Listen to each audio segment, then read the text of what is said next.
The Target 12 investigators continue to track the proposed merger between Lifespan and Care New England. And today we're hearing from one state official who warns that hospital costs could go up if regulators are not careful. Target 12 investigative reporter Eli Sherman has been covering this issue. He joins us live via Zoom. Eli, great to see you. Before we get into a discussion about the hospital costs, remind us about the proposed merger and what it means for Rhode Island healthcare. Sure. So Rhode Island's largest hospital groups, Lifespan and Care New England, announced in February that they intend to join forces along with Brown University as an affiliate party. If the deal goes through, the new group would control nearly 80% of the state's hospital footprint, making it the most powerful system in a state where the healthcare industry represents about a third of the economy. It would also employ more than 20,000 Rhode Islanders.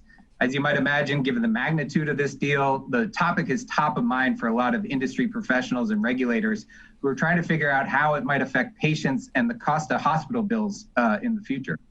And Eli, to that point, there's a new report out just today by the Rhode Island Office of the Health Insurance Commissioner that looks at some of those questions, and you got an advanced look at that report. So what are your key takeaways?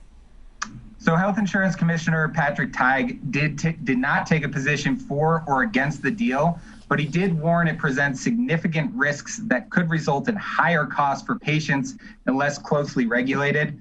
The 26-page report looked at hospital consolidation elsewhere and found it almost always led to higher costs in the past, and patients didn't necessarily get healthier as a result. Supporters of the merger argue it would actually improve healthcare, reduce disparities, and create a healthcare economic nexus in Rhode Island that would be competitive nationally. Tighe didn't dismiss that these outcomes are possible, but he does argue it will require applying strict regulatory controls over how the hospital can make and spend money.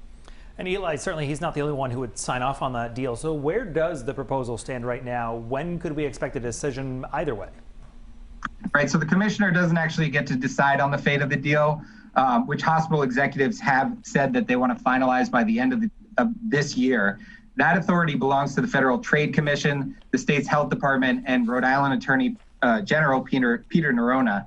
Earlier this month, Nerona told my colleagues Tim White and Ted Nisi that the review process is not quick and that the significance of this deal will require some time to sort out. This report today is the first that we're seeing from a state or federal regulator since the deal was first announced, but I fully expect that we'll be seeing more of them to follow in the coming months. And for people who want to learn more about the proposed merger and the 26-page report, we have much more, including Eli's full breakdown on this topic right now on WPRI.com. Eli, thank you. Great to be here.